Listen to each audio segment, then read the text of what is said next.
Fue el año de nuestro Señor, un tiempo marcado por luchas monumentales y batallas que definirían una era. Las tierras altas de Armenia, una tierra escarpada y llena de historia, fueron testigos de un día que quedaría grabado para siempre en los anales de la historia. Este viernes, 26 de agosto, el sol, ardiente y abrasador, se retiraba lentamente hacia el horizonte, sus rayos dorados lanzando un tono ardiente sobre la vasta llanura que se extendía frente a la fortaleza de Manzikert. Toda la estepa parecía estar en llamas, pintada en tonos carmesí, amenazantes, que casi anticipaban un enfrentamiento dramático y sangriento. El aire era espeso de polvo, levantado por el implacable galope de innumerables caballos y la marcha de decenas de miles de soldados. Esta nube de polvo flotaba impregnada con una mezcla punzante de ajenjo salvaje, cueros de caballos empapados en sudor y el olor metálico de armas y sangre, un testimonio olfativo de la inminente confrontación. En la cima de una colina dominante, rodeado de su leal guardia, vestida con armaduras brillantes, se encontraba el emperador Roman Iminagen, una figura formidable en su orgulloso caballo de guerra. A lo largo del día, su ejército, una fuerza implacable y formidable formada por los mejores del Imperio bizantino, presionaba sin descanso contra las hordas enemigas que avanzaban. Toda la operación se desarrollaba exactamente como se había planeado. Los turcos seleucidas, nómadas salvajes de las estepas, no lograban resistir la presión implacable de los soldados de infantería bizantinos y los mercenarios francos disciplinados. Retrocedían una y otra vez bajo la feroz embestida, sus filas deshaciendo en el caos, mientras intentaban usar tácticas del humo, retirada, reagrupamiento y finta para evadir los golpes pesados. Sin embargo, una y otra vez, la invencible falange de escudos bizantinos, la tagma, los empujaba hacia atrás, repelando ola tras ola de ataques con una fuerza inquebrantable. En la mente de Roman, la visión de la victoria era clara.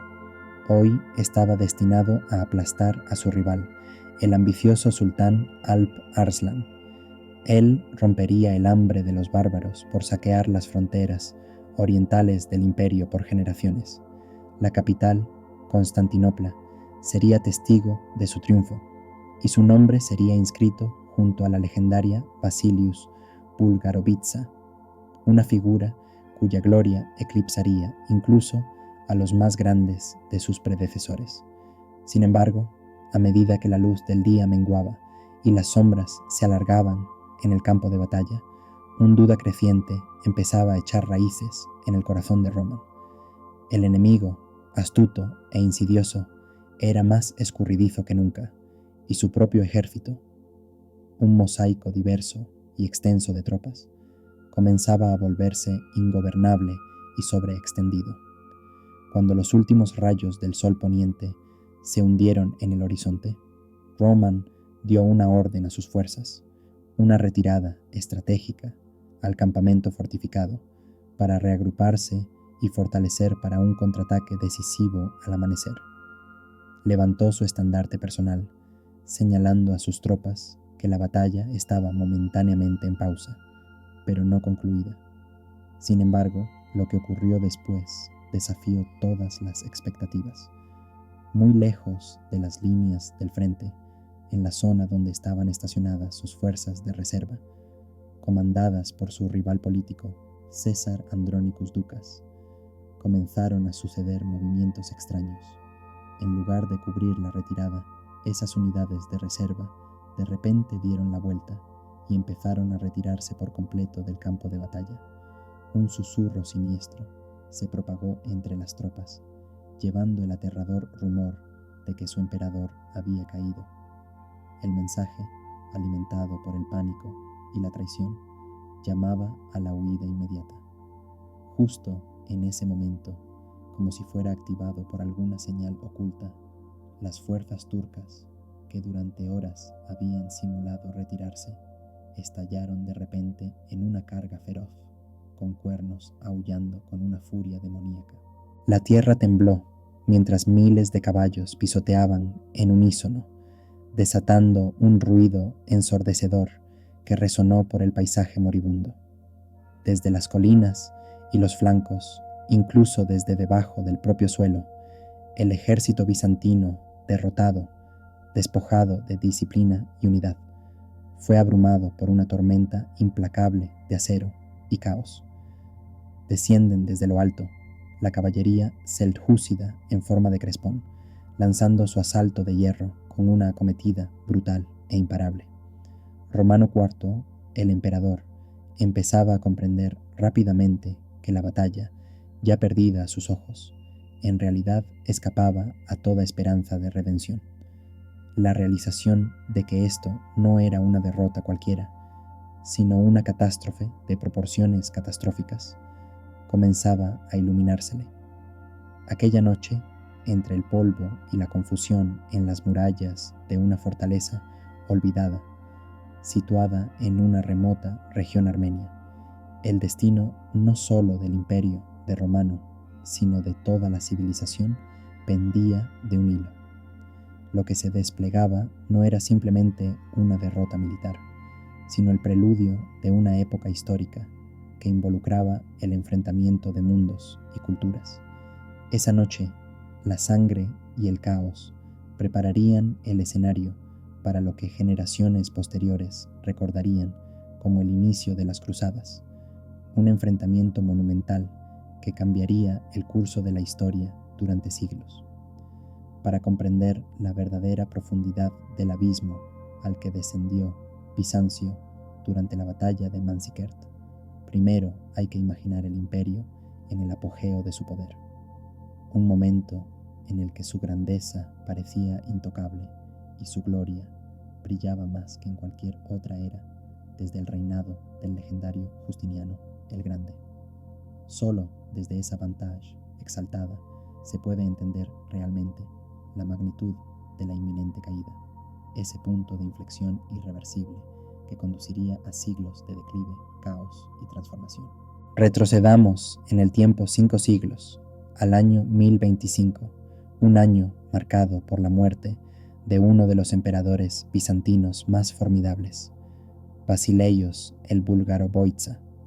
Su mandato, que duró casi 50 años, se convirtió en una época dorada, un auge de la fuerza militar y la influencia política bizantina, moldeando la historia del imperio para las generaciones venideras.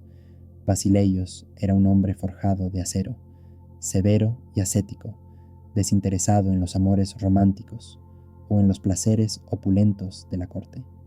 A lo largo de su vida, consagró todo su esfuerzo a un objetivo inquebrantable: la restauración y consolidación del imperium. Como soldado convertido en emperador, pasó la mayor parte de sus años no en los lujosos salones de Constantinopla, sino entregado a campañas militares implacables en varias fronteras. Sus esfuerzos dieron frutos de proporciones monumentales. Para el año 1025, el Imperio Bizantino, o Romanía como lo llamaban sus habitantes, había alcanzado su mayor extensión territorial desde los tiempos de las conquistas árabes.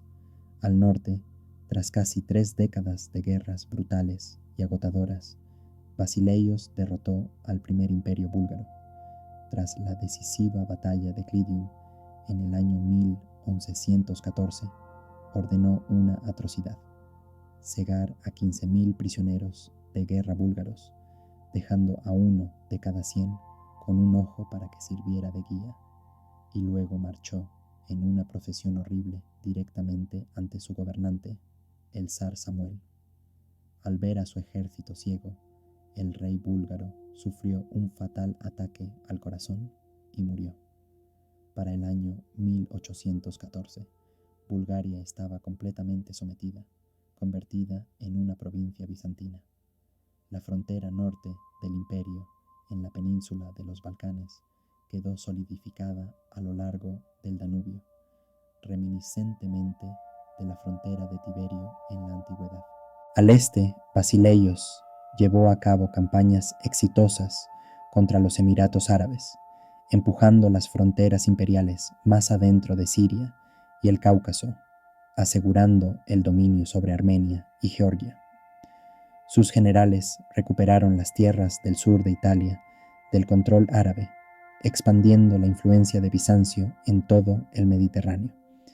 La tesorería imperial rebosaba de oro, almacenando en sus arcas alrededor de 200.000 centenarios, una suma asombrosa equivalente a aproximadamente 10 millones de nomismas de oro, suficiente para mantener un ejército y una marina formidables durante toda una década. La máquina militar perfeccionada y operada por Basileios era considerada la más avanzada de su época. Sus cimientos se sustentaban en dos pilares clave. El primero fue el sistema de témata. Todo el territorio imperial se dividía en provincias militares administrativas, llamadas fimes. Dentro de cada tema, los campesinos estratiotes recibían tierras a cambio de su obligación de servir como soldados, facilitando una movilización rápida de una milicia local leal y bien familiarizada. El segundo y más formidable elemento estaba compuesto por los tagmata, regimientos de élite del ejército profesional permanente estacionados dentro y alrededor de Constantinopla. Estos soldados eran caballería fuertemente armada, cubiertos de cabeza a pies, con acero blindado, asemejándose en su protección a sus caballos de guerra. La vista de estos jinetes de hierro avanzando en formación cerrada hacia el enemigo bastaba para inspirar terror en el campo de batalla. En la cúspide de esta maquinaria militar se encontraba la guardia personal del emperador, la legendaria Guardia Varangiana, compuesta en su mayoría por vikingos, escandinavos y anglosajones. Estos guerreros feroces, armados con hachas y decididos a servir a su monarca, mostraban una lealtad inquebrantable al propio emperador. Su reputación por su resistencia y ferocidad era legendaria. Luchaban con una brutalidad y tenacidad incomparables. Constantinopla, la reina de las ciudades, era el corazón del mundo conocido, situada en la encrucijada de rutas comerciales cruciales que conectaban Europa y Asia, desde el Mar Negro hasta el Mediterráneo. Controlaba el flujo vasto de comercio e ideas entre los continentes. Esta posición estratégica permitía a Constantinopla no solo prosperar económicamente, sino también influir profundamente en los asuntos globales, consolidando su estatus como la metrópoli más poderosa del mundo. A lo largo de las grandes rutas comerciales que conectaban tierras lejanas, se desplegaba un vibrante intercambio de bienes y culturas. Desde las tierras rusas lejanas, las caravanas transportaban pieles, miel, cera de abeja e incluso esclavos hacia los territorios griegos. Estos bienes recorrían rutas largas y sinuosas, a veces conocidas como la Sergo-Shakush-Kumku, que vinculaban a los rus con los bizantinos. De manera similar, a lo largo de la famosa ruta de la seda llegaban mercancías de China y Asia Central, lujosas sedas, especias aromáticas y objetos raros y preciosos que adornaban las cámaras de los reyes y comerciantes por igual. Europa occidental, en particular a través de mercaderes italianos de Amalfi y Venecia, enviaba sus propios tesoros hacia el este, completando esta red de comercio que abarcaba continentes. A lo largo de estos corredores comerciales bulliciosos, la Oficina de Aduanas Imperial imponía un impuesto del 10% sobre todas las mercancías importadas y exportadas que pasaban por las puertas de la ciudad, alimentando así las arcas con enormes ingresos. En este próspero escenario económico, la moneda de oro bizantina, ya sea el misma o el salit, se convirtió en símbolo de estabilidad y confianza, funcionando como en su tiempo el dólar moderno, manteniendo su valor a través de naciones y mares. Mientras tanto, la vida cultural y académica florecía, ingresando en lo que los historiadores llaman ahora el Renacimiento macedonio, mientras Europa occidental permanecía en las sombras de los primeros siglos de la Edad Media. Constantinopla brillaba como un faro de iluminación. Los monjes eruditos copiaban y conservaban minuciosamente los textos valiosos de antiguos filósofos, historiadores y matemáticos como Platón, Aristóteles, Homero y Fukidid. Gracias a sus esfuerzos, estas riquezas intelectuales invaluables sobrevivieron para nutrir a futuras generaciones. En las grandiosas catedrales como Santa Sofía se creaban mosaicos y obras de arte intrincadas que deslumbraban e inspiraban a todos los que las contemplaban. La ciudad, habiendo superado las tumultuosas perturbaciones del iconoclasmo, se erigía como el corazón espiritual del mundo cristiano ortodoxo. Servía como un nexo cultural y religioso que se extendía desde la península de los Balcanes hasta las vastas extensiones de Rus.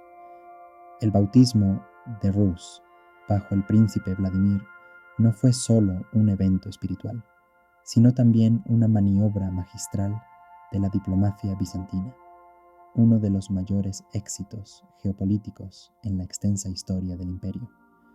A mediados del siglo X, Bizancio se había convertido en una potencia colosal, una superpotencia de su época. Presumía de un ejército formidable, una economía próspera, una escena cultural vibrante y siglos de maestría diplomática. El emperador era considerado el representante de Dios en la tierra, y su imperio era visto como el reflejo terrenal del reino celestial. Parecía que nada y nadie podía amenazar esta ciudad brillante en el Bósforo, esta joya de la civilización. Sin embargo, más allá del horizonte distante del este, en las vastas estepas de Asia Central, comenzaba a despertar una turbulencia diferente. El polvo se levantaba bajo las patas de unos caballos de un pueblo desconocido, destinado a desafiar al imponente coloso bizantino y a asestarle un golpe del que quizás nunca se recuperara por completo. Mientras Bizancio disfrutaba de su edad dorada, en medio del caos giratorio de pueblos y culturas diversas, se estaban produciendo silenciosamente cambios tectónicos a mucha distancia. En las estepas del norte, más allá de las costas del lago Ural, en lo que hoy es Kazajistán, una confederación de tribus túrquicas conocida como los Agús merodeaba. Eran nómadas resistentes y duros, moldeados por un constante desplazamiento y una lucha perpetua por la supervivencia. Grandes jinetes y expertos arqueros vivían según las duras leyes de la estepa, buscando pastos frescos, defendiendo su honor y prestigio y librando guerras con tribus vecinas. Su religión era el tengriismo, una veneración del cielo azul eterno, un reflejo espiritual de la inmensidad de su medio ambiente. Sin embargo, estos nómadas ya comenzaban a encontrarse con influencias mayores provenientes de lejos. A lo largo de las rutas de la Ruta de la Seda, entraban en contacto con otras religiones, el cristianismo nestoriano, el budismo y el judaísmo, religiones que poco a poco penetraron en su mundo, ampliando sus horizontes espirituales. Para finales del siglo X se desencadenó un evento dramático que daría forma al destino mismo de estos pueblos. Una de las tribus dentro de la confederación, liderada por un jefe llamado Seljuk, se vio envuelta en conflictos con las tribus de Oghuz, sus rivales dentro de la misma unión tribal. El descontento y las luchas internas empujaron a Seljuk y a sus seguidores hacia el sur, más allá de su tierra natal, hacia la región de Nisobie-Sir-Daria, en la frontera entre la estepa turca y el mundo islámico. Allí, en las tierras de Ma'abaranahr, que significa tierra más allá del río, haciendo referencia a la región situada entre los ríos Amu Daria y Sir Daria, ocurrió un evento crucial. En este enfrentamiento decisivo de la historia, la familia y los seguidores de Seljuk abrazaron el Islam suní. Esta decisión tendría profundas consecuencias, preparando el escenario para nuevas alianzas, conflictos y transformaciones culturales que resonarían a través de la historia, alterando el panorama político de Asia Central y más allá. El evento fue mucho más que un simple cambio de fe. Marcó el comienzo de la entrada en un vasto y totalmente nuevo ámbito civilizacional.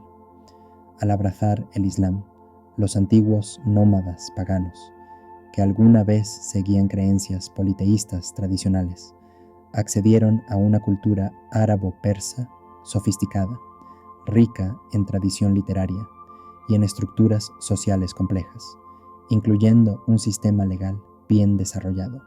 Sin embargo, lo más importante fue que adquirieron una base ideológica poderosa que encendería y justificaría su espíritu marcial. Se transformaron en Ghazis, guerreros que luchaban en nombre de su fe, combatientes comprometidos en lo que ahora se reconocía como una lucha sagrada o yihad, y no simplemente saqueadores que merodeaban en las fronteras de sus vecinos. Los nietos de los turcos selyúcidas, los hermanos Togrulbek y Chagribek, demostraron ser estrategas militares excepcionales y líderes políticos destacados. Unieron y dirigieron una fuerza vigorosa y apasionada llamada la Unión de Tribus, que llevaba el nombre de su abuelo, el legendario Seljuk. El año de 1240 fue su momento decisivo. En la batalla de Dandankan vencieron decisivamente a los ejércitos del poderoso sultanato Gaznavida, una formidable nación que dominaba partes de Irán, Afganistán y Turkmenistán. Esta victoria fue un punto de inflexión claro, un momento sin retorno, porque abrió el camino hacia el oeste, hacia Irán y Mesopotamia.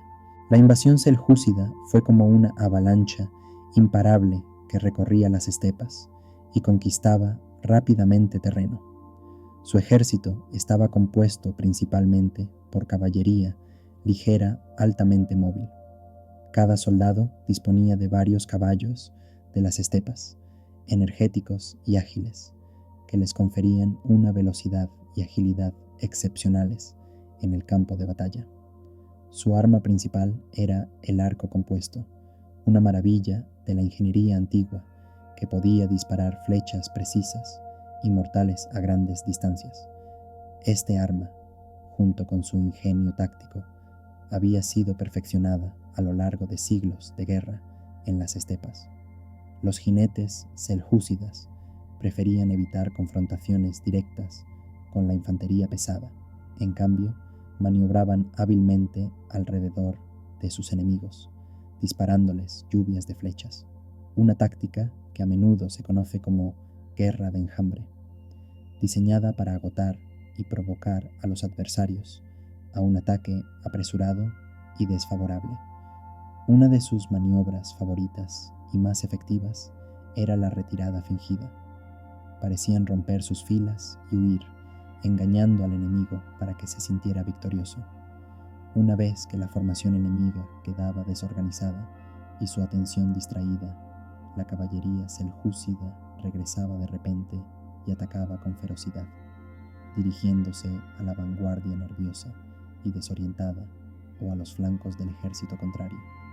Tácticas tan astutas les permitían desmantelar fuerzas mayores o mejor equipadas y tomar la ventaja. Para el año 1155, el éxito militar de Togrulbek había avanzado a una nueva etapa. Ingresó triunfante en Bagdad, la histórica ciudad que entonces era el corazón político y cultural del califato abasí. Para este periodo, el califato abasí, descendiente del profeta Mahoma, ya había perdido desde hacía mucho su verdadera autoridad política, sirviendo principalmente como líderes espirituales del mundo musulmán suní. La gobernación real de Bagdad era ejercida por emires chiitas de la dinastía buyida, quienes tenían el poder real. A pesar de esto, Togrul Bek se proclamó defensor del califato y de la fe suní, alineándose con la autoridad espiritual del califato como muestra de legitimidad política. En reconocimiento a su lealtad, el califa le concedió el título de sultán, que significa custodio o el gobernante más poderoso, elevando así su estatus de jefe tribal a soberano. Este acontecimiento marcó el nacimiento del gran imperio seljúcida, un extenso reino que se extendía desde Asia Central hasta las fronteras de Egipto. Sin embargo, dentro de este vasto imperio surgió rápidamente un desafío importante: los sultanes seljúcidas, ahora gobernando un territorio sedentario amplio, dedicado a establecer una administración centralizada basada en las tradiciones burocráticas iraníes, enfrentaban resistencia de sus principales tribus de origen tribal. Muchas de las tribus turcomanas o agusíes, precisamente aquellas que los habían llevado al poder, permanecían aferradas a su modo de vida nómada y libre. Estas tribus eran principalmente guerreras, no granjeras ni burócratas, y despreciaban la existencia sedentaria y la autoridad de los funcionarios gubernamentales. Sus intereses estaban en buscar nuevas pasturas para sus rebaños y en la oportunidad de saquear militarmente, más que en pagar impuestos o administrar civilmente. Controlar a estas tribus nómadas y ferozmente independientes resultaba ser un problema complejo para los sabios sultanes seljúcidas. Para resolverlo, idearon una solución ingeniosa. En lugar de intentar reprimir o asimilar a estas tribus indisciplinadas, redirigieron su energía hacia enemigos comunes del Islam. El adversario principal en su frontera occidental era el Imperio Bizantino, una potencia venerable y formidable que controlaba territorios en Anatolia y Armenia. Las provincias orientales del Bizancio, con sus prósperas ciudades y pastos fértiles, representaban un objetivo ideal para las incursiones seljúcidas, llevadas a cabo bajo la apariencia de guerras gazi. Estas tribus nómadas, motivadas por su espíritu guerrero y su búsqueda de botín, veían esas expediciones como un deber sagrado, alimentando aún más la expansión de sus campañas hacia tierras bizantinas. Durante este período turbulento, aproximadamente a mediados del siglo X, el Imperio bizantino enfrentó por primera vez una amenaza formidable. Las invasiones iniciales llevadas a cabo por destacamentos turcomanos en Armenia y en el este de Anatolia parecían mordidas de lobo, rápidas, brutales e impredecibles. Estos invasores saqueaban aldeas, robaban ganado, secuestraban residentes para venderlos como esclavos y desaparecían de vuelta en las estepas mucho antes de que las unidades militares bizantinas pudieran responder eficazmente. En un principio, los bizantinos no tenían idea de la verdadera naturaleza de esta amenaza. Estaban acostumbrados a combatir con los ejércitos regulares de los Emiratos Árabes, que luchaban abiertamente en batallas campales o sitiaban fortalezas con ejércitos disciplinados. Sin embargo, estos turcos voladores, como se les llamaba, parecían aparecer como sombras esquivas o figuras espectrales, sembrando miedo pero evadiendo la captura. Con los años, sus incursiones se hicieron más grandes y destructivas, avanzando en territorios cada vez más amplios y dejando devastación a su paso. Para el año 48, un ejército conjunto de Bizancio y Georgia sufrió una derrota significativa a manos de los turcos selyúcidas, marcando un punto de inflexión en sus incursiones. Luego, en 1664, un nuevo gobernante, el sobrino del sultán y un líder ingenioso y enérgico, conocido como Alp Arslan, que significa león valiente, asedió la antigua y alguna vez próspera capital armenia de Ani. El asalto fue brutal y despiadado. La ciudad fue sometida a una masacre de horror, tal que los cronistas relatan que quedó asfixiada por montones de cadáveres imposibilitando cualquier movimiento por las calles. La caída de Ani conmocionó a toda la cristiandad, revelando que un enemigo mortal y nuevo había surgido en el oriente. Esta amenaza ahora tocaba las puertas de Anatolia, el corazón y granero del imperio bizantino. Aunque el imperio parecía poderoso, heredado de la época de Basilio, el desollinador de Bulgaria, y poseía considerables recursos, ejércitos y experiencia marcial en el este, en ese momento gran parte de su fuerza anterior había desaparecido. La segunda mitad del siglo X en Bizancio fue un período marcado por profundas crisis internas, debilidades, intrigas políticas y políticas autodestructivas que finalmente prepararon el terreno para la catástrofe de Manzikert. Después de la muerte del emperador Basilio el Deshollinador en el año 1025, ascendió al trono su hermano Constantino VII. Era un anciano hedonista mimado que había pasado su vida a la sombra de su ilustre hermano, preocupado principalmente por banquetes, carreras de caballos y juegos de dados. Su breve reinado anunció el comienzo de la decadencia.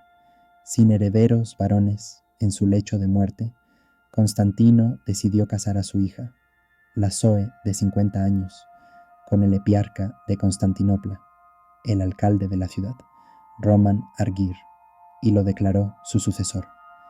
Esto marcó el comienzo de la era de los llamados hombres de Zoe y emperadores débiles, títeres entronizados por la poderosa burocracia bizantina en la capital imperial. Dentro de la sociedad bizantina del siglo X, las tensiones se intensificaron entre dos principales facciones aristocráticas. Por un lado estaba la aristocracia militar, nobles terratenientes provenientes de las provincias, especialmente de Anatolia, cuyas familias, como los Dou, los Camentes, los Diógenes y los Focos, formaban la columna vertebral del cuerpo de oficiales. Su influencia y riqueza estaban arraigadas en la propiedad de tierras y en el servicio marcial, favoreciendo una política exterior agresiva junto con un ejército robusto y capaz. Por el contrario, en oposición a esta élite militar, se encontraba la aristocracia civil arraigada en Constantinopla, la aristocracia urbana y la clase burocrática. Estas dos facciones representaban intereses profundamente establecidos, y su rivalidad y prioridades contrapuestas contribuían a desestabilizar aún más un imperio ya al borde de perder su fuerza frente a enemigos externos. Durante este período, el imperio bizantino era gobernado por burócratas altamente educados e influyentes, expertos legales y financieros, que ejercían control sobre la vasta maquinaria imperial, el Senado y diversas oficinas palaciegas. Su líder y principal ideólogo no era otro que Miguel Sellos, una de las figuras intelectuales más destacadas de la historia bizantina. Filósofo, historiador y actores de intrigas palaciegas. Estas facciones políticas alimentaban profundos temores respecto a fortalecer el ejército, viendo a los militares como una amenaza a su propia hegemonía. En lugar de apoyar la guerra, abogaban por la diplomacia como principal herramienta de las políticas estatales. Creían que los verdaderos enemigos del imperio no eran los invasores externos, sino aquellos internos, la aristocracia militar que ejercía poder en las fronteras. A lo largo de mediados del siglo X, estas élites civiles mantuvieron una influencia constante sobre la autoridad imperial. Emperadores como Miguel I Potos, Miguel V Paleólogo, Constantino VII Porfirogeneta y la famosa Zoe, cada uno a su turno, adoptaron políticas que buscaban debilitar las fuerzas militares. Consideraban al ejército únicamente como una fuente potencial de rebelión y una carga costosa que drenaba los recursos del Estado. Estos gobernantes desmantelaron el antiguo sistema militar administrativo conocido como los temas. Las propiedades de tierra que antes pertenecían a los estratiotes, campesinos soldados responsables de la defensa local, comenzaron a ser confiscadas, privando a estos agricultores de sus derechos tradicionales. El servicio militar, que antes requería concesiones de tierra, fue reemplazado por impuestos en dinero, socavando fundamentalmente la base de movilización del imperio. Como resultado, se redujo considerablemente el ejército permanente. Se disolvieron regimientos enteros para ahorrar dinero, dejando al imperio cada vez más vulnerable. El famoso historiador bizantino y observador contemporáneo Juan Scailitzes registró con amargura cómo el emperador Constantino Neumio disolvió una fuerza de 30.000 hombres estacionada en la frontera con Armenia, transformando a valientes soldados en simples recaudadores de impuestos. La estrategia imperial cambió de manera decisiva hacia una mayor dependencia de mercenarios. En lugar de mantener tropas nativas confiables, los emperadores preferían pagar sumas elevadas para contratar soldados extranjeros de toda Europa y más allá, como francos y normandos del oeste, varingios de Escandinavia y Rus, y lo más peligroso, nómadas de las estepas, incluidos los cumanos y los avaros, parientes de los turcos selyúcidas. Aunque estos mercenarios eran valientes, su lealtad era efímera. Luchaban principalmente por dinero y cambiaban de bando con facilidad si el enemigo les ofrecía una mejor paga. Durante tiempos de paz, a menudo recurrían a saquear a la población local, convirtiéndose en un sustituto desastroso para un ejército confiable. El resultado fue un grupo desorganizado y multilingüe de combatientes, mal comandado y difícil de controlar. Este cambio en la política militar tuvo consecuencias catastróficas. La frontera oriental quedó peligrosamente expuesta. A medida que aumentaban las incursiones de los turcomanos a lo largo de la frontera, el imperio carecía de suficientes tropas para resistir. Las comunidades locales, privadas de una defensa adecuada, sufrieron mucho y se volvieron inquietas. Paralelamente, la economía del imperio estaba en declive. Para cubrir los vastos gastos en lujos de la corte y pagar a los mercenarios, los emperadores recurrieron a la devaluación de la moneda. Redujeron el contenido de oro en el nomisma, mezclándolo con cobre, lo que llevó a una depreciación significativa de la moneda. La moneda, que una vez fue considerada una de las más estables del mundo, comenzó a colapsar en inflación, socavando el comercio y la estabilidad económica. Añadiendo a estas crisis, en el año 1054, el mundo bizantino enfrentó una convulsión espiritual y política que dejaría consecuencias duraderas. Las tensiones entre Roma y Constantinopla, latentes durante siglos, finalmente estallaron en su clímax.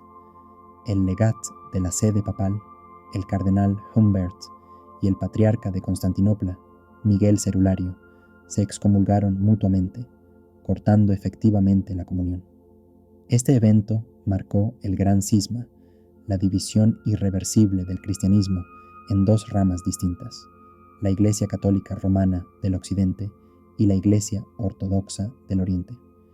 La cristiandad bizantina se encontró aislada espiritualmente de Europa occidental, una división que marcaría el rumbo futuro de la historia, con efectos a menudo trágicos. En el año 1068, un período turbulento en el que el imperio estaba al borde del colapso y los saqueadores turcos arrasaban el corazón de Anatolia, ocurrió un audaz golpe de estado que alteraría para siempre su curso. En el centro de esta convulsión estuvo la emperatriz viuda Eudocia Macremboleta, una mujer sabia y decidida que comprendía que su imperio en ruinas necesitaba desesperadamente un líder militar fuerte y capaz para restaurar la estabilidad. Reconociendo esto, se unió en matrimonio con una de las figuras más prominentes de la aristocracia militar, un comandante excepcionalmente talentoso y muy respetado entre las tropas. El nombre de este hombre era Rómano Diáquen y, en muchos aspectos, representaba la última esperanza del imperio. Mientras el imperio languidecía y se hundía poco a poco en la crisis, en sus fronteras orientales, en medio de guerras implacables, se estaba forjando el destino de un hombre destinado a convertirse en el último héroe de una era que se desvanecía. Rómano Diaquén era un verdadero producto de la aristocracia militar de Anatolia, un linaje que hacía tiempo era temido y despreciado en la capital imperial. Procedía de una noble familia capadocia que había producido varios brillantes generales a lo largo de la historia, dejando cada uno una huella significativa en los logros militares del imperio. Desde joven, Romano se dedicó a la profesión marcial, ascendiendo rápidamente en las filas, pasando de ser un humilde oficial a convertirse en el strategos del Theme, un gobernador militar regional, responsable de la defensa de territorios vitales. Era un hombre de su tiempo, producto de su entorno social, valiente hasta el atrevimiento, enérgico en la búsqueda de sus objetivos y guiado por una feroz ambición. Romano personificaba las cualidades de un comandante de campo ideal, alto, imponente en estatura, dotado de una fuerza física inmensa y liderando personalmente a sus soldados en combate. Su liderazgo en batalla inspiraba admiración y lealtad inquebrantable entre sus tropas, fomentando un sentido de unidad y determinación que a menudo cambiaba el rumbo de los enfrentamientos. Sin embargo, su forma directa y su lealtad a la facción militar lo convertían en una figura sospechosa a ojos de los administradores y burócratas imperiales que estaban en la corte imperial. En el año 1067, tras la muerte del emperador Constantino I Ducas, Romano fue acusado de conspiración, supuestamente planeando tomar el trono. Rápidamente fue arrestado y llevado a Constantinopla para ser juzgado, enfrentándose a la amenaza de la ejecución. Sin embargo, el destino tenía otros planes. La emperatriz viuda, Eudocia, que gobernaba como regente para sus jóvenes hijos, producto de Constantino I, percibió de primera mano el estado crítico del imperio. Bandas turcas ya habían penetrado en las profundidades de Asia Menor, llegando a las puertas mismas de Cesarea. La emperatriz comprendió que lo que realmente se necesitaba no era un simple burócrata o filósofo, sino un verdadero emperador guerrero capaz de afrontar el caos. Su elección cayó en el hombre que ella creía capaz de sacar al imperio de su peligro, un rebelde acusado y traidor condenado, Romano Diagen. En un giro dramático de los acontecimientos, en lugar del castigo esperado, Romano fue perdonado. El 1 de enero de 1068 fue indultado, liberado de prisión y, a través de un matrimonio político estratégico, se convirtió en el consorte de la emperatriz Eudocia. Poco después, fue coronado coemperador junto a sus jóvenes hijos, una acción que sorprendió a muchos, especialmente a la poderosa familia Ducas, que veía esta unión como una maniobra política, un matrimonio de conveniencia destinado a fortalecer su posición. Sin embargo, esta alianza fue profundamente resentida por la familia Ducas. Su patriarca, el emperador Juan Ducas, hermano del difunto Constantino I, aceptó de mala gana el matrimonio, pero guardaba un amargo resentimiento que burbujeaba bajo la superficie. Junto con sus hijos, en particular el astuto y traicionero Nicetas Ducas, consideraban a Romano como un outsider atrevido, un usurpador que había usurpado el trono de su legítimo heredero, Miguel VI Ducas. Desde el primer día del reinado de Romano, comenzaron a tejer una red de conspiraciones, esperando el momento oportuno para atacar y removerlo del poder. Sin embargo, Romano Diagen era un hombre de acción, no de intrigas. Apenas había tomado el control cuando dejó las lujosas paredes de Constantinopla para dirigirse al este con su ejército. Lo que vio al llegar a las fronteras rompió sus ilusiones y lo llenó de horror. El ejército, antes formidable, de Basil II Basileios, había desaparecido casi por completo. El espíritu combativo y la disciplina se habían erosionado hace tiempo. Las milicias provinciales habían sido desmanteladas y las fortalezas quedaron sin vigilancia, en un estado de abandono. El núcleo de las fuerzas ahora consistía principalmente en mercenarios, combatientes contratados que exigían un pago exorbitante, quienes mostraban escaso entusiasmo o restricción en la batalla, cuya lealtad era comprada con dinero más que con convicción. Esta realidad sombría contrastaba severamente con las gloriosas tradiciones marciales del imperio, siendo un signo del creciente deterioro interno y el peligro que amenazaba sus fronteras.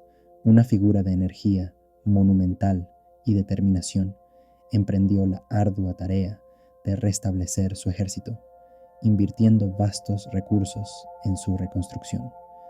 Organizó meticulosamente ejercicios de entrenamiento, restableció la disciplina y el orden entre las tropas y realizó inspecciones personales para garantizar su preparación. Durante 3 años, hasta el año 1071, lanzó varias campañas militares en Siria y Armenia. Aunque estas expediciones no lograron una victoria decisiva, fueron marcadas por éxitos importantes. Logró repeler a las fuerzas turcas, recapturando varias fortalezas estratégicas, incluyendo la ciudad de Edesa. Estos logros demostraron que el Imperio bizantino seguía siendo capaz de resistir activamente y participar en acciones militares. Tales victorias reforzaron enormemente su reputación entre sus soldados y seguidores, consolidando su autoridad. Sin embargo, al mismo tiempo, provocaron una hostilidad aún mayor entre sus enemigos en Constantinopla, quienes susurraban conspiradoramente que el emperador gastaba frivolamente la tesorería en guerras inútiles y que su verdadero motivo era la gloria personal más que el bienestar del imperio. Al amanecer del año 1071, el emperador romano I Diógenes tomó una decisión crucial, que sería la culminación de su carrera y su apuesta más atrevida. Decidió poner fin a la amenaza turca de una vez por todas, buscando una victoria decisiva que asegurara el futuro del imperio. Su plan era ambicioso y amplio. Pretendía reunir el ejército más grande visto en los últimos 50 años, suficiente para asestar un golpe devastador a los territorios controlados por los turcos. Su estrategia era invadir Armenia, capturar ciudades fortaleza vitales como Manzikert y Gilead, y forzar al sultán Alp Arslan a enfrentarse en una batalla abierta, un enfrentamiento que él creía que terminaría en victoria inevitable. La confianza en sus planes era inquebrantable. Confiaba plenamente en la fuerza de su ejército recién reconstruido, en su propio genio militar y en la rectitud de su causa. Convencido del éxito inminente, no se dio cuenta de que estaba llevando a sus fuerzas a una trampa, tejida con traiciones internas y engaños. Sin saberlo, su mayor adversario no residía entre los turcos, sino que se ocultaba en secreto en su propio campamento, entre aquellos que sonreían en su rostro y juraban lealtad, pero conspiraban en las sombras. Lo que debía ser su campaña gloriosa, el triunfo que inmortalizaría su nombre, se transformaba en una jugada peligrosa, un juego de supervivencia donde las apuestas no eran menos que la propia existencia del imperio.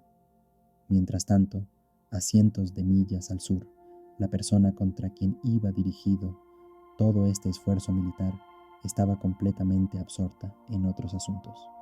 El segundo gran sultán selyúcida, Alp Arslan, que significa león valiente en turco, poco prestaba atención a las perspectivas de guerra con Bizancio. Su principal enfoque y misión sagrada era la destrucción del principal adversario ideológico y político del Islam suní, el califato fatimí chií en Egipto. Para Alp Arslan, al igual que para su tío Tugril Bek, la unión de todo el mundo musulmán bajo la bandera de la ortodoxia suní y la consolidación del dominio selyúcida sobre la región eran su objetivo primordial. Bizancio, sin duda enemigo de la fe con sus costumbres herejes, era considerado una amenaza secundaria en el mejor de los casos. Las incursiones nómadas turcas en las fronteras bizantinas, desde la perspectiva de Alp Arslan, eran más útiles como medio para canalizar la energía inquieta de sus sujetos indómitos y debilitar a sus estados vecinos, que como preludio a una conquista a gran escala. Alp Arslan fue un digno sucesor de su tío, valiente y brillante en la batalla, pero también sabio en la política. En la guerra era un león, feroz e implacable. Sin embargo, en el gobierno, su socio era el sabio visir Nizam al-Mulk, un maestro estadista cuya inteligencia y talento administrativo eran la columna vertebral del poder selyúcida.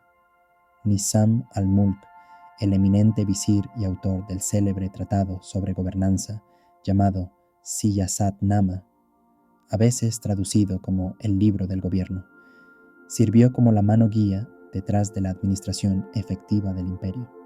Su obra sentó los principios fundamentales de la astucia política, estableciendo sistemas de justicia, infraestructura y educación. Fue fundamental en la edificación de madrasas, instituciones educativas que fomentaban el aprendizaje y la erudición, y que se convirtieron en centros vitales de cultura y conocimiento en todo el imperio.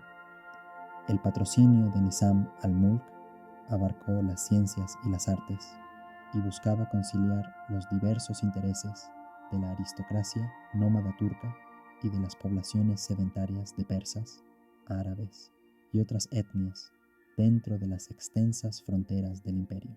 Sus esfuerzos por unificar el reino a través de una administración sabia y el patrocinio cultural jugaron un papel crucial en la consolidación continua de la autoridad selyúcida, convirtiéndolo no solo en un arquitecto político, sino también en una fuerza intelectual que dio forma a la edad de oro de su era. Alp Arslan fue verdaderamente un hombre de su pueblo. Vivió una vida de sencillez, manteniéndose accesible y humilde en sus tratos cotidianos. Compartía las dificultades de sus soldados y luchaba junto a ellos en sus campañas, personificando las cualidades de un líder que genuinamente se preocupaba por sus hombres. Los cronistas islámicos lo describen como un gobernante piadoso y justo, pero también señalan su temperamento impulsivo y su presencia imponente cuando se enfadaba. Era un arquero excepcional, famoso por su destreza, y lideraba personalmente a sus tropas en la batalla con una valentía inquebrantable. En el año 170 logró sofocar rebeliones en su vasto imperio, estabilizando su gobierno y consolidando el poder. Después de esto, comenzó los preparativos para lo que sería la campaña más grande de su vida, una audaz expedición a Egipto. A principios del año 171, el ejército de Alp Arslan sitió las ciudades fortaleza clave en Siria.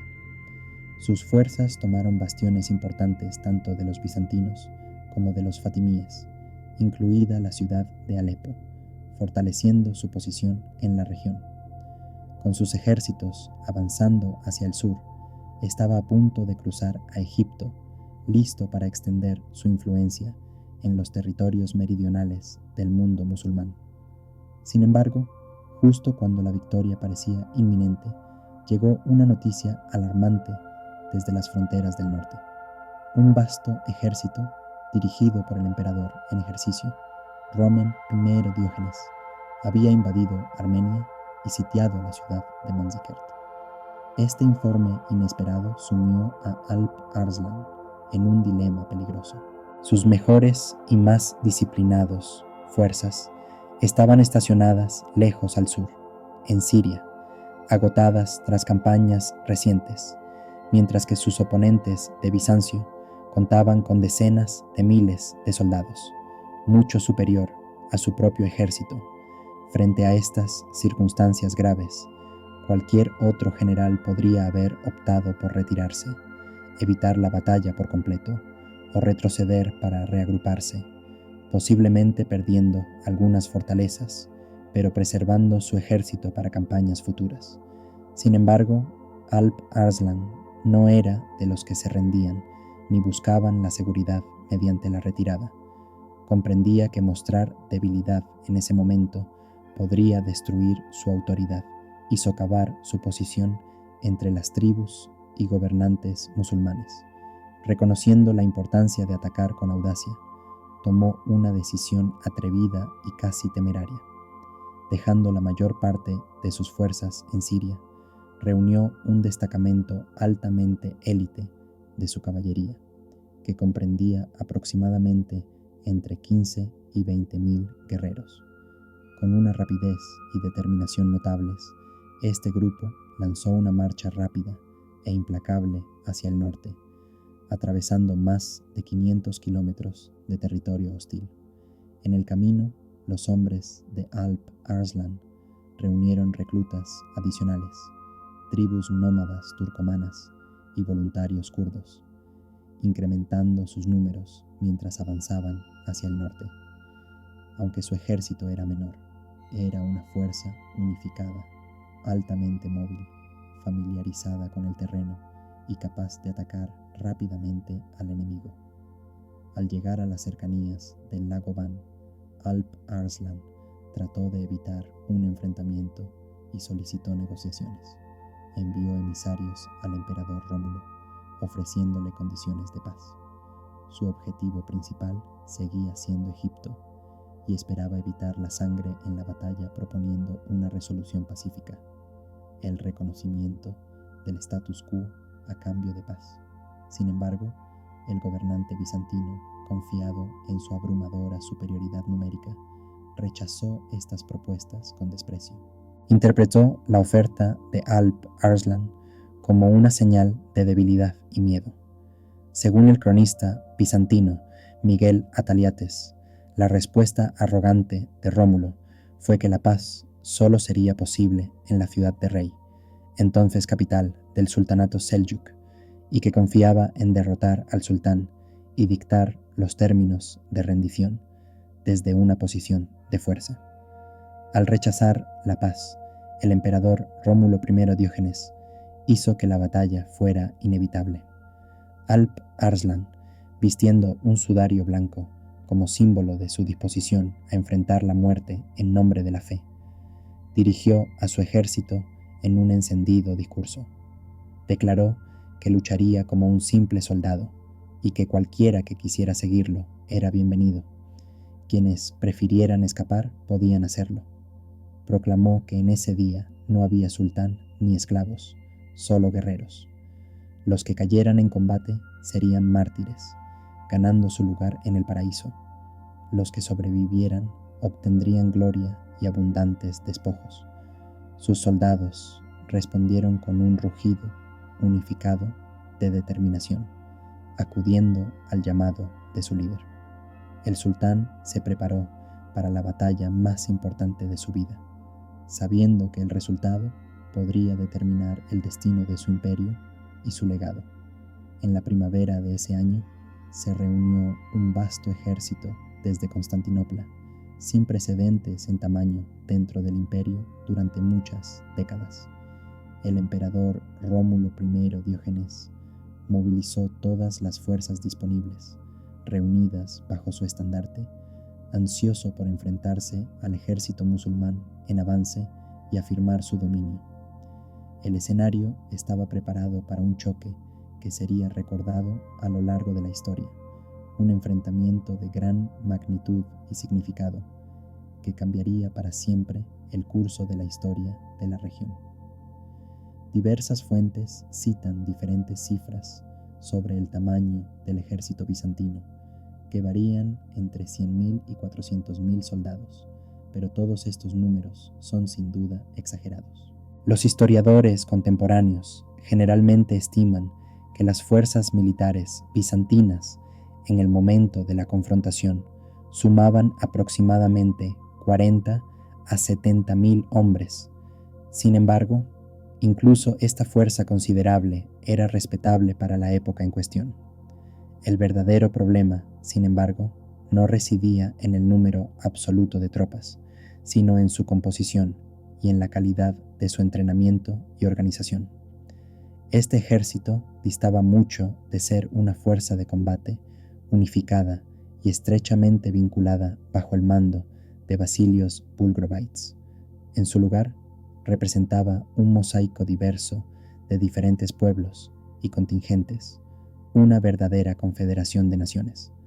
Su núcleo consistía en los vestigios de las tagmata, unidades profesionales de caballería pesada que aún conservaban un nivel significativo de destreza marcial, aunque habían ido disminuyendo en número con el tiempo.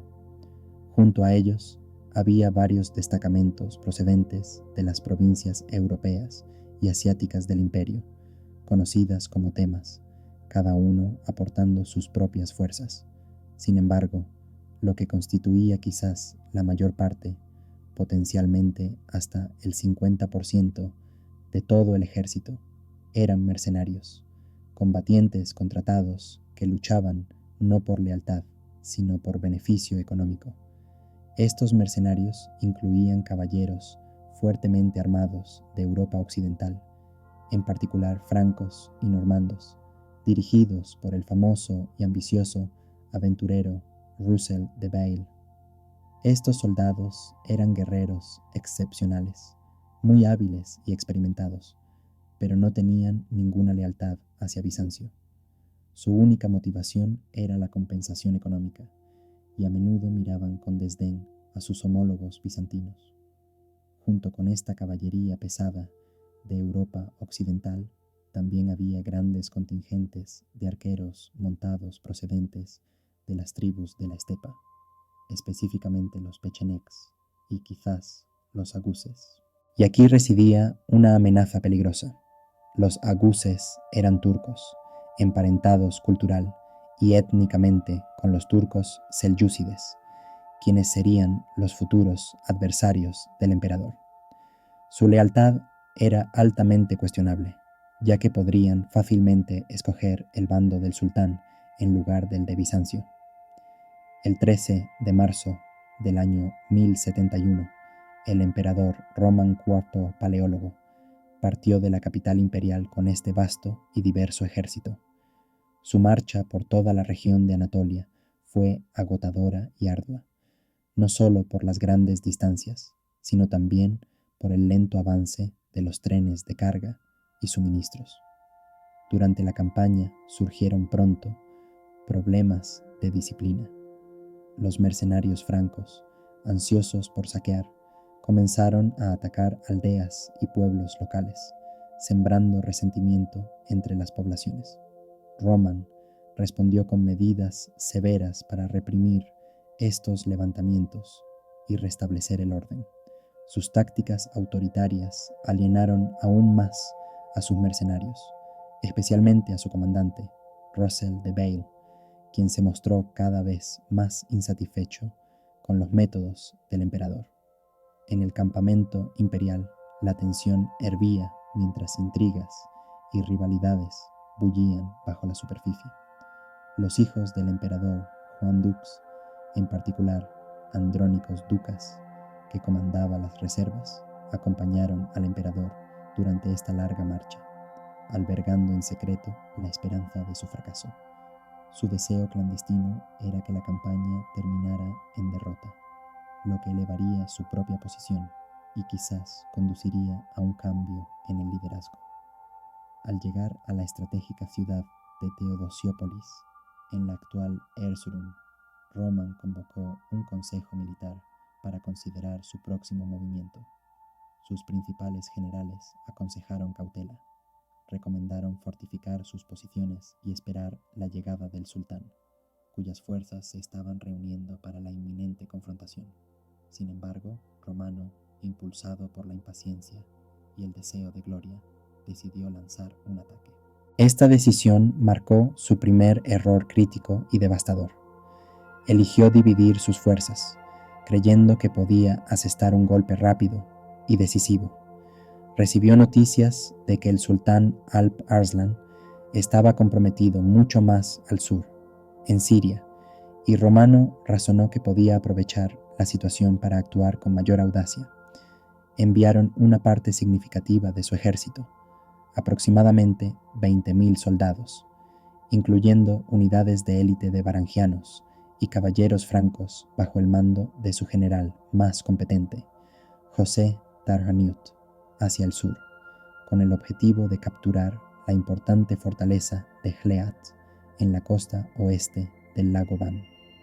Mientras tanto, con las fuerzas restantes, unas 30 a 40.000 hombres, Romano marchó hacia el este, en dirección a Manjasert, la actual Malazgirt.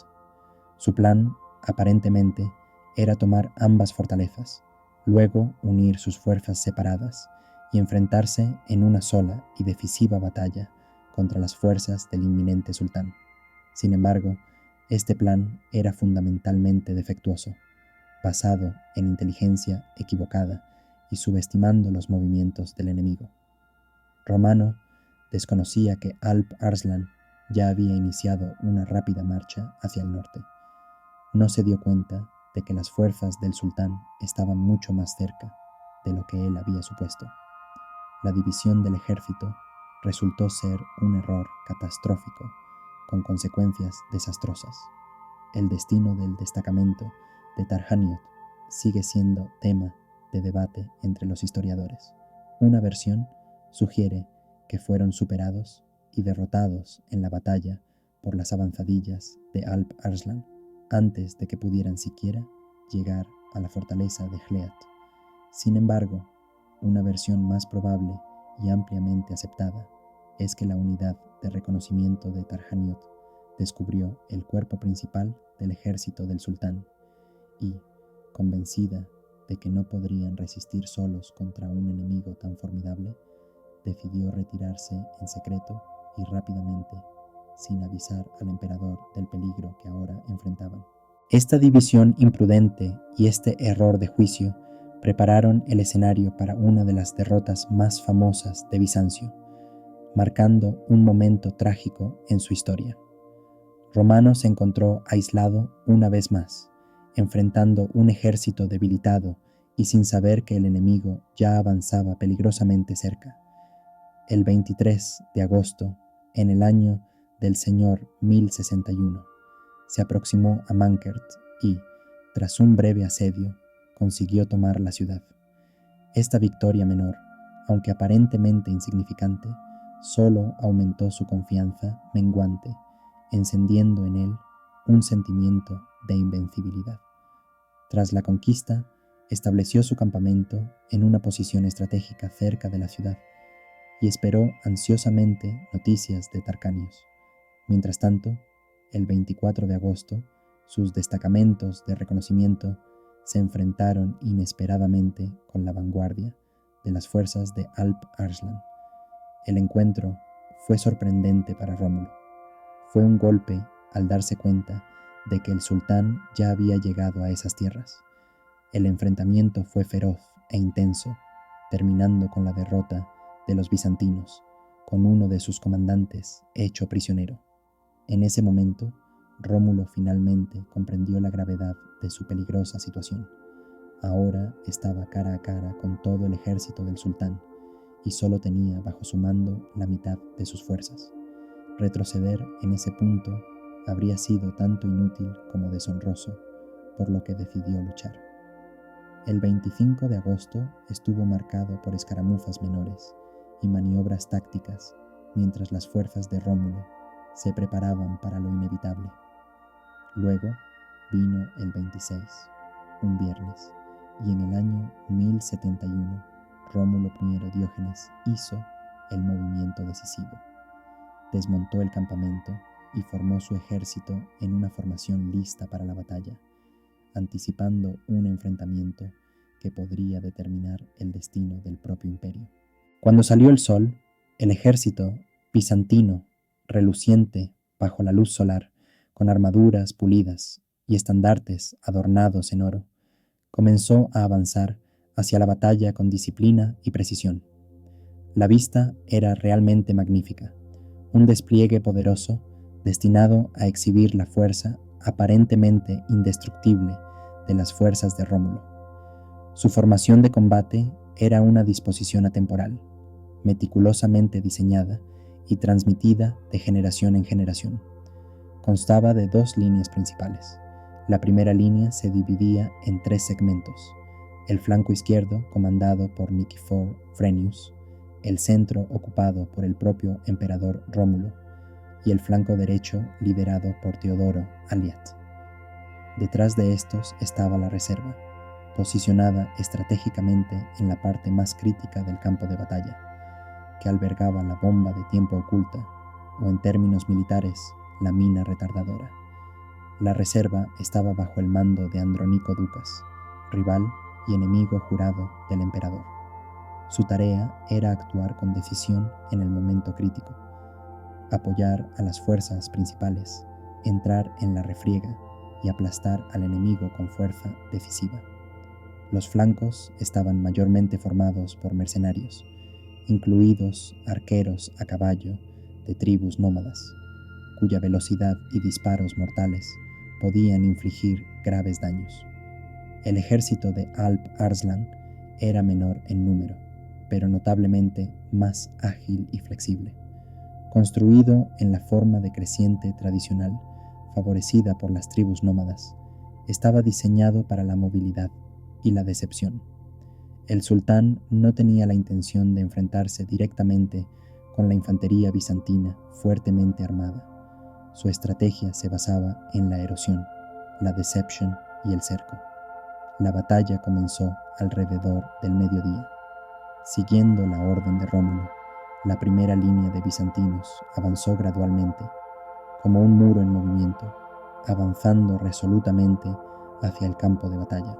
La caballería pesada, los catafractos fuertemente armados, se adelantó, seguidos de cerca por la infantería que mantenía su formación. Enfrentándolos, grupos de arqueros a caballo selyúcidas se lanzaron, rodeando los flancos bizantinos y lloviendo flechas sobre ellos. Sin embargo, los escudos bizantinos y la armadura protectora de los catafractos resultaron ser sumamente efectivos, bloqueando las flechas y protegiendo a sus tropas de los daños. Con método, los bizantinos avanzaron, su avance disciplinado impidiendo poco a poco que los arqueros montados selyúcidas continuaran su retirada, como estaba previsto, alejando al enemigo de su campamento y atrayéndolos más profundamente en una trampa. Esta danza estratégica continuó durante varias horas. Roman, observando la renuencia del enemigo a enfrentarse en combate directo y notando su retirada, se volvió cada vez más impaciente y vehemente. Sus órdenes instaban a sus fuerzas a seguir adelante, ansiosos por acorralar y destruir el centro de las fuerzas selyúcidas, creyendo que su líder, el propio sultán, se escondía en algún lugar cerca del núcleo de las filas enemigas. Para la noche, el ejército bizantino había avanzado varios kilómetros desde su campamento original y se encontraba en un terreno desconocido y escarpado. Ahora estaban lejos de su hogar, en un territorio extranjero e impredecible, un lugar donde el resultado de la batalla se decidiría no solo por las fuerzas, sino también por la estrategia, la disciplina y la resistencia de cada soldado. Toda la formación del ejército bizantino empezó a tambalearse al hacer mella el agotamiento en los soldados. Era evidente para Roman que conseguir una victoria decisiva ese día ya no era posible. El sol se estaba poniendo lentamente, proyectando largas sombras sobre el campo de batalla, y luchar en la oscuridad que se aproximaba sería temerario e inmaduro. En ese momento crítico, reconoció la única vía correcta. Dio órdenes a sus tropas de detener su avance, de dar la vuelta y retirarse de manera organizada y disciplinada de regreso a su campamento. elevando en alto su estandarte, una señal clara de retirada. Indicó a su ejército que era hora de hacerse atrás, pero entonces ocurrió el desastre. El primer acto de la catástrofe fue causado por la falla del flanco derecho, comandado por Fiódor Aliat. Ya fuera por malentendido o por negligencia absoluta, esta ala no reconoció la señal de retirada o simplemente no la vio. Sus unidades continuaron persiguiendo a los turcos, separándose de la fuerza principal y avanzando a pesar del movimiento general de retroceso. El segundo acontecimiento trágico fue un acto de traición cometido por los pechenegos y los aguses, los mercenarios turco-tártaros que luchaban para los bizantinos. Cuando vieron ondear las banderas conocidas y escucharon el idioma nativo hablado por quienes los rodeaban, estos auxiliares turcos en los flancos bizantinos decidieron cambiar de bando. Reconociendo la oportunidad de aliarse con el enemigo, desertaron al lado de Alparslan. Su traición hizo que los flancos del ejército bizantino colapsaran por completo, sumiendo la formación restante en caos y desorganización. El tercer y más decisivo acto de traición fue llevado a cabo por Andrónicos Doukas. Observando que la enseña imperial se retiraba, en lugar de proteger la retirada del centro, ordenó que su reserva abandonara la posición, dejando al cuerpo principal expuesto y vulnerable.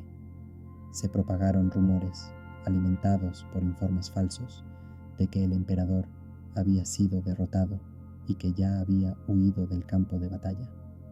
Este rumor provocó pánico, y las unidades más frescas y veteranas del ejército abandonaron sus puestos y simplemente desaparecieron del campo, dejando al emperador aislado y sin protección. Para Alp Arslan, esta secuencia de eventos fue el momento que había esperado durante todo el día. Emitió de inmediato la orden de un ataque a gran escala. La media luna seljúcida, símbolo icónico de su dominio, comenzó a estrecharse ominosamente alrededor de las fuerzas bizantinas, ahora desorganizadas. Los turcos, que habían pasado todo el día simulando retirarse, de repente se lanzaron hacia adelante con frenesí, con gritos de rabia y determinación, impactando en las filas del ejército de Romano, que se deshacía, y tomando completamente por sorpresa a las tropas. En ese caos terrible, el centro del ejército bizantino quedó cercado, sin escapatoria y sin esperanza de apoyo. Lo que siguió fue una masacre brutal. Las fuerzas del emperador, sin perfiles y reservas, se convirtieron en una isla aislada en medio de la tormenta furiosa de enemigos. Romano I Diógenes, junto con sus guardias, compuestos por varegos, remanentes de la tagma y unidades armenias, combatieron con desesperada determinación, luchando y golpeando a sus enemigos con todo lo que tenían. Romano, vestido con una armadura dorada brillante, luchó con la misma ferocidad que cualquier soldado común, empuñando su espada con valor implacable, golpeando a enemigos por todas partes. Sin embargo, las probabilidades se mostraron abrumadoras. Su caballo fue abatido a su lado, y él mismo fue herido en un brazo en medio del caos. Sangrando y apurado, continuó defendiendo hasta que finalmente fue rodeado y capturado, incapaz de escapar del cerco. Cuando cayó la noche sobre el campo de batalla, cesó la lucha. La mayor parte del ejército bizantino había sido masacrada o dispersada, totalmente destruida y derrotada. La derrota fue catastrófica y completa. Por primera vez en la historia, un emperador romano cristiano topó con el enemigo en su poder. Esa noche marcó un momento de humillación sin precedentes para Romano, un punto de inflexión que resonaría a través de la historia. El emperador capturado, sucio y ensangrentado por la feroz lucha, fue llevado a la tienda del sultán. Lo que sucedió después se convirtió en leyenda, historias contadas tanto por cronistas cristianos como musulmanes, cada uno adornando los eventos a su manera. Alparslan, incapaz de creer que aquel hombre maltrecho y polvoriento era en verdad el poderoso Basileus de Rum, el emperador romano, lo miró con una mezcla de asombro e incredulidad. Una vez confirmada su identidad, una versión de la historia afirma que el sultán, mostrando un acto de piedad y gratitud a Dios, colocó su pie sobre el cuello del enemigo vencido, un acto simbólico de dominación y respeto. Sin embargo, otras versiones relatan que Alparslan dejó plantado al emperador, lo abrazó con un gesto de magnanimidad real y lo trató con una nobleza inesperada. Se dice que tuvo lugar un famoso diálogo entre ambos, que se convirtió en legendario. El sultán preguntó a Roman qué habría hecho si hubiera estado en su lugar en ese momento. ¿Qué acciones habría tomado? Con audacia, Roman respondió que habría ordenado a sus soldados que azotaran al sultán con látigos, indicando que habría respondido con ferocidad si los papeles hubieran estado invertidos. Alparslan continuó cuestionando a Roman sobre qué creía que sería su reacción en caso de que sus roles se invirtieran. Roman, con una calma clara, respondió que Alparslan podría matarlo directamente, o arrastrarlo por sus tierras en cadenas, o, si la demanda de la inmensa rescate por parte de Nadezhda resultaba infundada, optaría por la tercera opción. Al escuchar esto, el sultán reveló que su intención era precisamente esa, negociar la paz. Alparslan no era un bárbaro, carente de sabiduría o sentido estratégico. Era un diplomático astuto y un estadista sabio. Comprendía que matar al emperador bizantino no serviría de nada, solo encendería las llamas de la venganza y la represalia. Un emperador vivo, humillado, pero con vida y en deuda con él por su existencia y libertad, tal resultado le parecía mucho más valioso. Durante toda una semana, Alparslan mantuvo a Roman en su campamento, tratándolo no como un simple prisionero, sino como un huésped honorífico. Compartieron comidas, sostuvieron largas conversaciones y poco a poco forjaron una confianza que llevó a la firma de un tratado de paz. Las condiciones impuestas fueron sorprendentemente indulgentes. Roman aceptó pagar un rescate elevado de $500,000 de monedas de oro de inmediato, seguido de pagos anuales de 360,000, a cambio de una alianza militar y la devolución de varias fortalezas fronterizas a los turcos selyúcidas, incluida la estratégicamente vital Manzikert. Lo más importante es que Alparslan no insistió en concesiones territoriales en Anatolia, ni tenía intención de conquistar más tierras allí. Su objetivo era asegurar su flanco sur y acumular fondos para su campaña principal, una guerra inminente contra Egipto. Una vez sellado el acuerdo de paz, el sultán entregó a Roman regalos generosos, le proporcionó escolta de destacadas personas y le concedió la libertad de regresar a casa. Pero cuando Roman llegó a su tierra natal, descubrió que nadie lo esperaba. Mientras tanto, en Constantinopla se había producido un golpe de estado inesperado. Los duques, al enterarse de su derrota, tomaron rápidamente el control de la ciudad. El emperador Juan Duc proclamó a su sobrino, Miguel VI, como el nuevo gobernante. Mientras tanto, la emperatriz Eudocia fue despojada y tonsurada, convertida en monja. Cuando Roman, acompañado por un pequeño séquito de hombres leales, finalmente apareció en Anatolia tras su liberación, fue marcado como traidor y tirano ilegítimo, un exiliado que no merecía misericordia. Una breve pero sangrienta guerra civil estalló, sumiendo al imperio en un caos. Roman intentó resistir, pero sus fuerzas eran demasiado pequeñas y desorganizadas para hacer frente a la marea imparable. Fue sitiado en una de las fortalezas de Cilicia, donde sus enemigos le prometieron seguridad y conservación de la vista si se rendía. Confiando en su palabra, Roman depuso las armas. Sin embargo, la promesa era falsa. En el año 772, Román el primero Diógenes, el último emperador guerrero de Constantinopla, fue cruelmente cegado por orden de sus enemigos. Encendieron hierros ardientes en sus ojos con tal negligencia que las heridas se supuraron. En pocos días, sucumbió a un dolor insoportable en un monasterio en la isla de Proti. La noticia del trágico destino de su amigo enfureció y devastó a Alparslan, pero para entonces ya no podía hacer nada para cambiarlo. Poco después, Alparslan también encontró su fin a manos de su asesino. La muerte de Román Diógenes resultó ser una catástrofe mucho mayor para Bizancio que la derrota en Manzikert. Aunque se perdió la batalla, el tratado que negociara Alparslan ofrecía una chispa de esperanza para una eventual recuperación y renovación. Desafortunadamente, la guerra civil que estalló posteriormente pulverizó todas las perspectivas de restablecer la estabilidad. El emperador recientemente coronado, Miguel VI Duc, era un gobernante débil e inepto, más interesado en debates teológicos que en gestionar los asuntos de un imperio desgarrado por la guerra.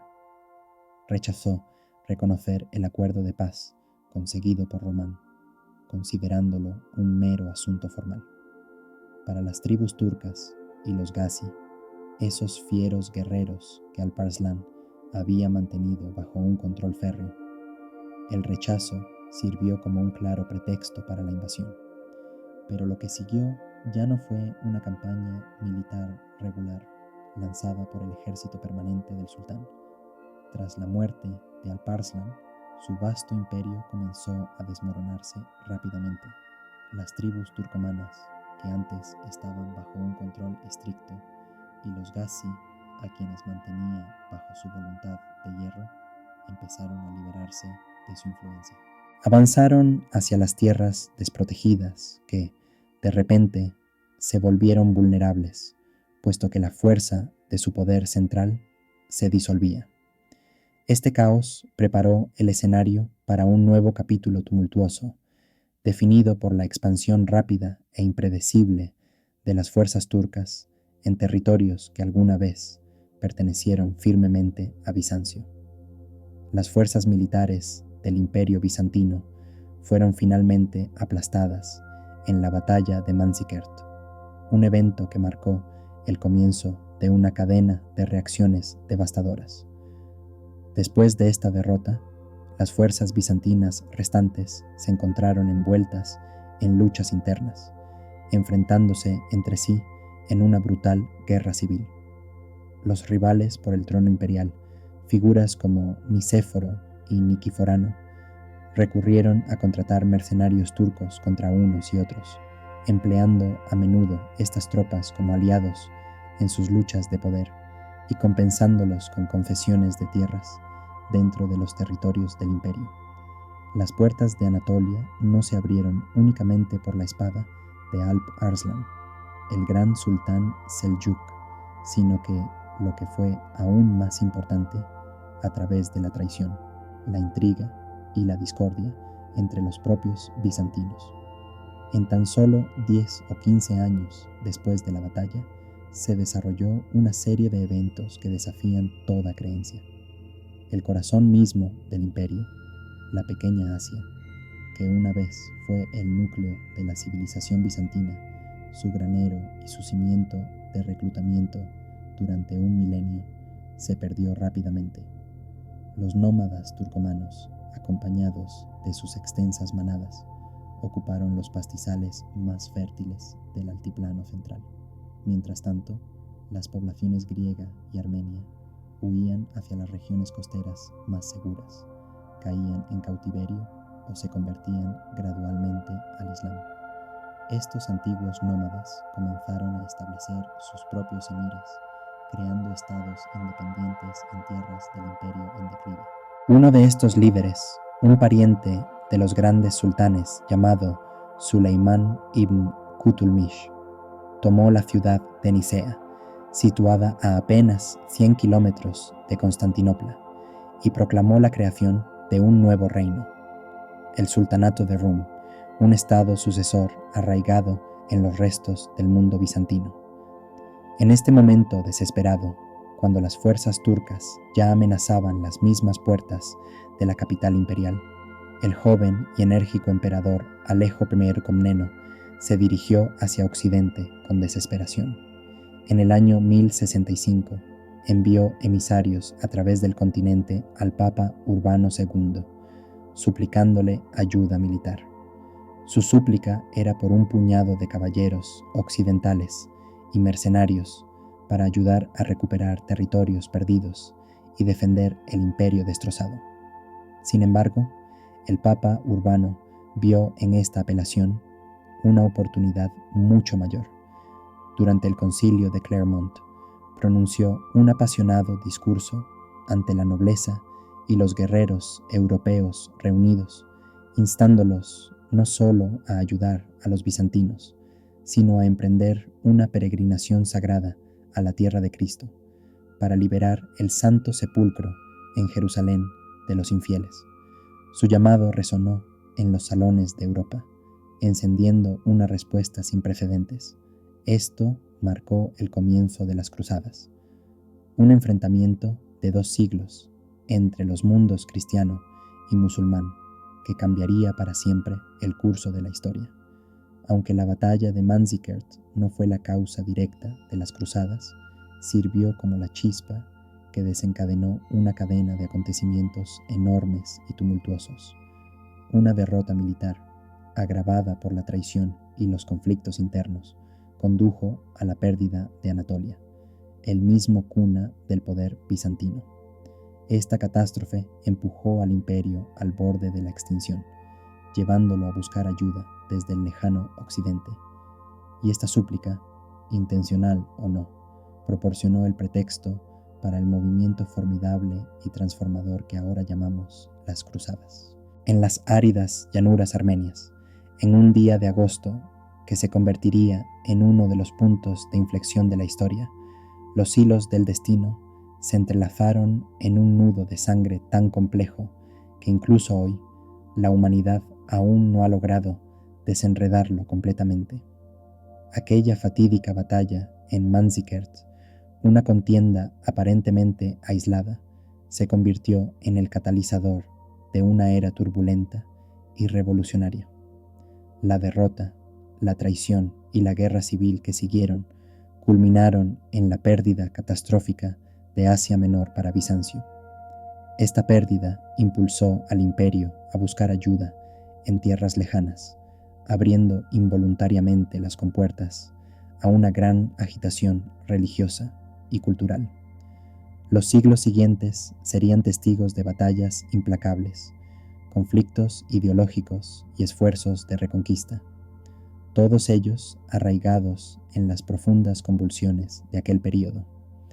Gracias por dedicar tu tiempo a explorar una de las batallas más trascendentales en la historia de la humanidad.